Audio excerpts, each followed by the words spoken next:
ನೂತನ 25ನೇ ಸಿ.ಎಂ ಆಗಿರ್ತಕ್ಕಂತಹ ಡಿ.ಕೆ. ಶಿವಕುಮಾರ್ ಅವರು ರೈತರಿಗೂ ಸಹ ಒಂದು ಗುಡ್ ನ್ಯೂಸ್ ಕಾದಿದೆ ಅಂತ ಹೇಳಿ ಒಂದು ಮಾಹಿತಿಯನ್ನು ತಿಳಿಸಲಾಗಿದೆ.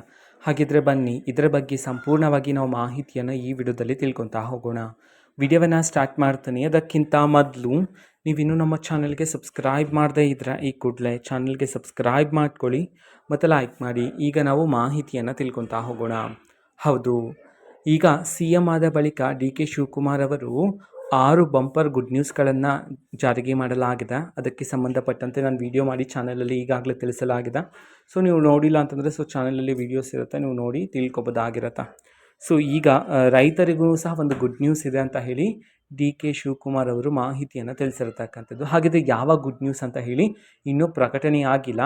ಜಸ್ಟ್ ಡಿ.ಕೆ. ಶಿವಕುಮಾರ್ ಅವರು ಹೇಳಿರ್ತಕ್ಕಂಥ ಮಾಹಿತಿಯ ಪ್ರಕಾರ ಸಾಲ ಮನ್ನಾ ಅಂತಲ್ಲ, ರೈತರನ್ನು ಕರೆಸಿ ಅವ್ರಿಗೆ ಯಾವುದರಲ್ಲಿ ಸಮಸ್ಯೆ ತುಂಬ ಇದೆಯೋ ಸೊ ಅದನ್ನು ಬಗೆಹರಿಸೋದಕ್ಕೆ ಸಂಬಂಧಪಟ್ಟಂತೆ ಮಾಹಿತಿಯನ್ನು ತಿಳಿಸಿರ್ತಕ್ಕಂಥದ್ದು.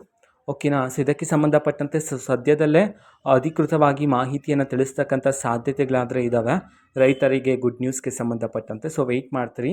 ಸೊ ರೈತರಿಗೆ ಗುಡ್ ನ್ಯೂಸ್ಗೆ ಸಂಬಂಧಪಟ್ಟಂತೆ ರಾಜ್ಯ ಸರ್ಕಾರದ ಕಡೆಯಿಂದ ಅಫಿಷಿಯಲ್ ಆಗಿ ಮಾಹಿತಿ ಬಂದ ನಂತರ ಆದಷ್ಟು ಬೇಗ ನಾನು ನಿಮಗೆ ಮಾಹಿತಿಯನ್ನು ತಿಳಿಸ್ಕೊಡ್ತೀನಿ. ಅದಕ್ಕೋಸ್ಕರ ಚಾನೆಲ್ಗೆ ಸಬ್ಸ್ಕ್ರೈಬ್ ಮಾಡ್ಕೊಳ್ಳಿ ಮತ್ತು ಮಾಹಿತಿ ಇಷ್ಟ ಆಗಿದ್ದರೆ ನಿಮ್ಮ ಫ್ರೆಂಡ್ಸ್ ಆ್ಯಂಡ್ ಫ್ಯಾಮಿಲಿ ಮೆಂಬರ್ಸ್ಗೂ ಸಹ ವಿಡಿಯೋವನ್ನು ಶೇರ್ ಮಾಡಿ. ಚಾನಲ್ಗೆ ಸಬ್ಸ್ಕ್ರೈಬ್ ಮಾಡಿಕೊಂಡು ಸಪೋರ್ಟ್ ಮಾಡಿ. Thank you. ಬಾಯ್.